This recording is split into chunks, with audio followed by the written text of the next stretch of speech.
بسم اللہ الرحمن الرحیم۔ السلام علیکم۔ نماز میں 2 سجدے اور 1 رکوع کیوں کیا جاتا ہے؟ محترم ناظرین، مسلمان پر فرض پہلا نماز ہے اور روز محشر ایسی نماز کے متعلق سب سے پہلے پوچھا جائے گا۔ جہاں نماز کے دینی اور روحانی فضائل ہیں، وہیں اس کی بے شمار طبی، سائنس اور روحانی فوائد بھی ہیں اور برکت ہی۔ آج کی اس ویڈیو میں ہم آپ کو نماز میں پوشیدہ ایک ایسی راز کے بارے میں بتائیں گے جسے جان کر آپ ضرور حیران رہ جائیں گے۔ کبھی نماز پڑھتے وقت آپ نے سوچا ہے کہ ایک رکعت میں 2 سجدے اور 1 رکوع ہی کیوں ہوتا ہے؟ اللہ کا کوئی بھی کام حکمت سے خالی نہیں ہوتا۔ بس اللہ نے ہم پر نماز کا فرض مقرر کیا تو یقیناً اس میں بھی ہمارے لیے بے شمار حکمتیں ہیں۔ محترم ناظرین، قرآن پاک میں جگہ جگہ ایمان کے بعد سب سے زیادہ ذکر نماز قائم کرنے کا ہے۔ نماز بندے کو ایسے رب کے اتنے قریب کر دیتی ہے کہ اتنی قربت کسی بھی دوسرے اعمال کے ذریعے اور کسی بھی دوسری حالت میں حاصل نہیں ہو سکی۔ نماز قائم کرنے کی بدولت ہی مسلمان اللہ کی یاد اور اس کے قریب اور اس کی حضوری اور اس کی ہم کلامی جیسی نعمتوں سے فیض یاب ہوتے ہیں۔ سجدہ جو نماز میں کیا جاتا ہے، یہ ایسی حالات ہوتی ہے کہ انسان اپنا ماتھا، اپنی پیشانی جو کہ انسانی جسم کا سب سے مہتوپورن حصہ ہے، اللہ کے حضور میں اپنا ماتھا، اپنی پیشانی زمین پر لگا دیتا ہے۔ اپنی پیشانی کو زمین پر کیوں لگاتا ہے؟ اس لیے کہ وہ ظاہر کرتا ہے کہ میرے متبر پیشانی اللہ کے حکم کے آگے زیر ہو چکی ہے۔ یہ میرے رب کا حکم تھا، اپنی پیشانی کو سجدے میں زمین پر لگاؤ۔ یا اللہ، میں نے تیرے حکم کی تعمیل کی، میں اکڑا نہیں، میں اترایا نہیں، میں نے اپنے جسم کے متبر حصے تیرے حکم کے خاطر جھکا لیا۔ یہی وجہ ہے کہ سجدہ انسان کو اللہ کے مقرر بندے بنا دیتے ہیں۔ اللہ کے قربت حاصل ہوتے ہی سجدے کرنے والا انسان اللہ کا پیشانی انسان بن جاتا ہے، مقریب بن جاتا ہے۔ حضرت رابعہ بن کعب علیہ السلام رضی اللہ تعالی عنہا رسول اللہ صلی اللہ علیہ وسلم کی خدمت میں حاضر رہتے اور رسول اللہ صلی اللہ علیہ وسلم کے لیے وضو کا پانی اور دوسری چیزیں لایا کرتے۔ ایک مرتبہ آپ صلی اللہ علیہ وسلم نے حوض خوش ہو کر فرمایا، رابعہ مانگو، کیا مانگتی ہو؟ رابعہ رضی اللہ تعالی عنہا عرض کیا، یا رسول اللہ صلی اللہ علیہ وسلم، جنت میں آپ کی رفاقت چاہتا ہوں۔ آپ صلی اللہ علیہ وسلم نے فرمایا، تو پھر کثرت سجدے میں سے میری مدد کرو، یعنی تمہارے نامہ اعمال میں کثرت نماز میرے لیے سفارش کرنا آسان بنا دے گی۔ نماز کی ہر رکعت میں 2 سجدے ہوتی ہیں اور ان 2 سجدوں کے حکمت کے بارے میں علماء یہی کہتے ہیں کہ ایک سجدہ اس لیے ہے کہ جب اللہ نے تمام فرشتوں کو حکم دیا کہ حضرت آدم علیہ السلام کو سجدہ کرو تو تمام فرشتے سجدے میں چلے گئے۔ جب فرشتے سجدے سے اٹھے، سجدہ نہ کرنے والا شیطان کو قیامت سجا ہوئی تو انہیں نے ایک اور سجدہ شکرانہ ادا کیا۔ ہم اللہ کے حکم کے خلاف ورزی کرنے والوں میں نہ تھے۔ علماء کرام کا یہ بھی ماننا ہے، اللہ تبارک و تعالیٰ نے جب اولاد آدم علیہ السلام سے عہد لیا، جس کا ذکر قرآن نے اللہ پاک کے سورہ الاعراف میں کیا،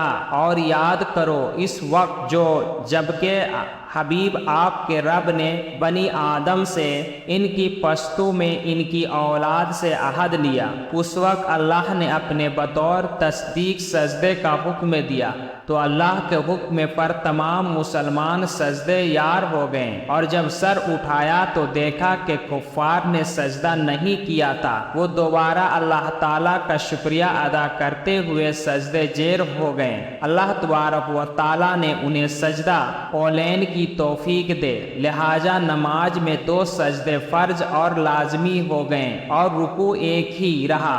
نبی کریم صلی اللہ علیہ وسلم کی کثرت احادیث وار گرامی میں نماز 5 وقت اور نماز جمعہ کی بہت فضیلت وار ہوئی ہے۔ سب سے پہلے حدیث تو وہ ہے جس میں نماز کو اسلام کی 5 ارکان میں سے ایک ایمان کے بعد سب سے پہلا اور اہم ترین رکن قرار دیا گیا ہے۔ اللہ کے رسول صلی اللہ علیہ وسلم نے نماز کو اپنی آنکھوں کی ٹھنڈک قرار دیا۔ نماز کا وقت ہوتا تو آپ صلی اللہ علیہ وسلم حضرت بلال رضی اللہ تعالی عنہ کو ان الفاظ کے ساتھ آذان دینے کا حکم فرماتے: اے بلال، ہمیں نماز سے راحت پہنچاؤ۔ نماز کو رسول اللہ صلی اللہ علیہ وسلم نے جنت میں جانے کی ضمانت بھی قرار دی۔ اب اس سے ایک سجدے کی ساری زندگی میں کیا اہمیت ہے، اس بارے میں جدید سائنس کیا کہتی ہے؟ اس بارے میں جدید سائنس کی روشنی میں انسان گوشت، خون اور ہڈیوں سے مرکب ایک پتلا نہیں بلکہ اس خاکی وجود کے اندر ایک نوری جوہر بھی ہے، اور ہر انسان کے اندر 3 جنریٹر کام کر رہے ہیں۔ جب انسان نیت باندھنے کے لیے دونوں ہاتھ اٹھا کر کانوں تک جڑوں پر انگوٹھے لگاتے ہیں تو ایک خاص برق ارکان کو جڑ میں موجود باریک رگ کو اپنا کنٹینشن بنا کر دوسری دماغ کی طرف جاتی ہے اور ان خالیوں کو چارج کرتی ہے جن کو شور نظر انداز کر رہا تھا۔ جب یہ خالے چارج ہوتے ہیں تو دماغ میں روشنی کا ایک دھماکہ ہوتا ہے اور تمام اعصاب اس دھماکے سے متاثر ہو کر دماغ اس خاص حصے کو طرف متوجہ ہو جاتے ہیں جن میں روحانی صلاحیت مخفی ہے۔ دوسری طرف دماغ سے ایک برقی روحاتوں میں منتقل ہو جاتی ہے، اور جب دوسرے جنریٹر یعنی لمپریز ناف پر ہاتھ ہیں تو اس ہاتھ میں موجود کنٹرولر نیچے جنریٹر نے بجلی کا ذخیرہ ہوتا ہے، اور زیر ناف ہاتھ باندھنے کی وجہ سے جیسی نظام کو طاقت ملتی ہے۔ جب ہم ہاتھ کو کانوں تک اٹھاتے ہیں تو بازو، گردن کے پٹھوں اور سنوں کو پٹھوں کے ورزش ہوتی ہے۔ دل کی مریض کے لیے ایسی ورزش بہت مفید ہوتی ہے جو نماز پڑھنے سے خود بخود ہو جاتی ہے، اور یہ ورزش فلاس کے اثرات سے محافظ رکھتے ہیں۔ سائنس تحقیق کے مطابق نماز میں قیام سے دل کا حراک ہو جاتا ہے کیونکہ وزن دونوں پاؤں پر متوازن پڑتا ہے، اور آنکھ سجدگاہ پر لگی رہنے سے دل کی یکسوئی سہل ہو جاتی ہے۔ انسان میں قوت، رفاقت اور اعصاب میں تنائی پیدا ہوتی ہے، اور رکوع سے کمر درد کی شکایت دور ہو جاتی ہے۔ رکوع کی حالت میں اوپر والے جسم میں جھکنے کی وجہ سے زبان خون پمپ ہو جاتا ہے۔ اسی طرح قومیں کرنا یعنی دوبارہ حالت میں قیام میں آ جانے سے دوران رکوع جو خون بڑھ گیا ہوتا ہے وہ نارمل ہو جاتا ہے، جس سے شریانوں میں لچک کی طاقت بڑھنے سے ہائی بلڈ پریشر اور فلیش کے امکانات کم ہو جاتے ہیں۔ میڈیکل سائنس کہتی ہے کہ جب نماز سجدہ کرتے ہیں تو اس کی شریانوں کی طرح خون زیادہ ہو جاتا ہے، جس کی کسی بھی پوزیشن میں خون دماغ کی طرف زیادہ نہیں جاتا۔ صرف سجدے کی حالت میں دماغ، اعتکاف اور سر کے دیگر خصوص کی طرف خون متوجہ ہو جاتا ہے، جس کی وجہ سے دماغ اور نگاہ تیز ہو جاتی ہے۔ ایسے ہی جگہ کرنا یعنی 2 سجدے کے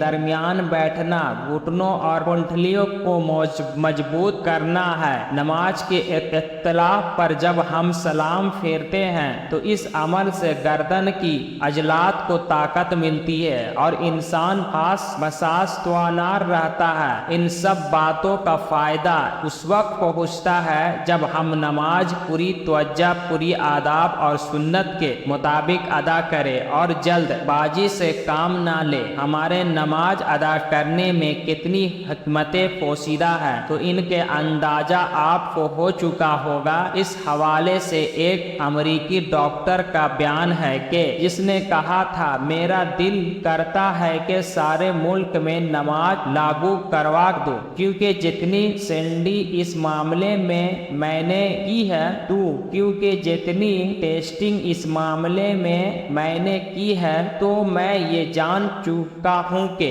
اندر کتنی حکمتیں ہیں، کوئی حد نہیں۔ اگر انسان کے جسم کے ماجی نفت نظر سے دیکھا جائے تو انسان کا دل ایک پمپ کی طرح ہے، اور ان کا ایک ان پیٹ بھی ہے اور ایک آؤٹ پیٹ بھی ہے۔ جب انسان بیٹھا ہوتا ہے یا کھڑا ہوتا ہے تو جسم کے جو حصے نیچے ہوتے ہیں ان میں پریشر نسبتاً زیادہ ہوتا ہے، اور نیچے پمپ لگا ہوتا ہے تو نیچے پانی زیادہ ہوگا اور دوسرے منزل پہ بھی کچھ پانی پہنچ جائے گا، جبکہ تیسرے منزل پر تو پانی بالکل نہیں پہنچے گا۔ اس مسئلے کو سامنے رکھتے ہوئے اگر سوچے تو انسان کا دل خون کو پمپ کر رہا ہوتا ہے اور یہ خون نیچے کے اعضاء میں بالکل پہنچ رہا ہوتا ہے، لیکن اوپر کے اعضاء میں اتنا نہیں پہنچا رہا ہوتا۔ جب کوئی ایسی صورت آتی ہے جب انسان کا سر نیچے ہوتا ہے اور دل اوپر ہوتا ہے تو خون کے اندر بھی اچھی طرح پہنچ جاتا ہے۔ اگر انسان سجدہ تھوڑا لمبا کر لے تو محسوس ہوتا ہے چہرے کی جو باریکی شریانیں ہیں ان میں بھی خون پہنچ گیا ہے۔ عام طور پر انسان بیٹھا، لیٹا یا کھڑا ہوتا ہے۔ بیٹھنے، کھڑے ہونے یا لیٹنے سے انسان کا دل نیچے ہوتا ہے جبکہ سر اوپر ہوتا ہے۔ ایک ایسی صورت ہے جب نماز میں انسان سجدے میں جاتا ہے تو اس کا دل اوپر ہوتا ہے اور سر نیچے ہوتا ہے، لہذا خون اچھی طرح چہرے کی جلد میں پہنچ جاتا ہے۔ اللہ جل شانہ ہمیں دین کو سمجھنے اور اس پر عمل کرنے کی توفیق عطا فرمائے، آمین۔ امید کرتا ہوں کہ ویڈیو آپ دوستوں کو پسند آئی ہوگی۔ اگر آپ ہمارے چینل پر نئے ہیں تو چینل کو سبسکرائب کریں اور گھنٹی کے بٹن کو ضرور دبا دیں تاکہ میری نئی آنے والی ویڈیو آپ تک پہنچ سکے۔ نئی لفظوں کے ساتھ میں اجازت چاہوں گا، اس امید کے ساتھ کہ سانسوں نے وفا کی تو اگلی بار ایک اور ویڈیو لے کر آپ کی خدمت میں حاضر ہوں گا۔ تب تک کے لیے اللہ حافظ۔ اللہ پاک تمام مسلمان بھائی اور بہنوں کو حفاظت فرمائے، آمین۔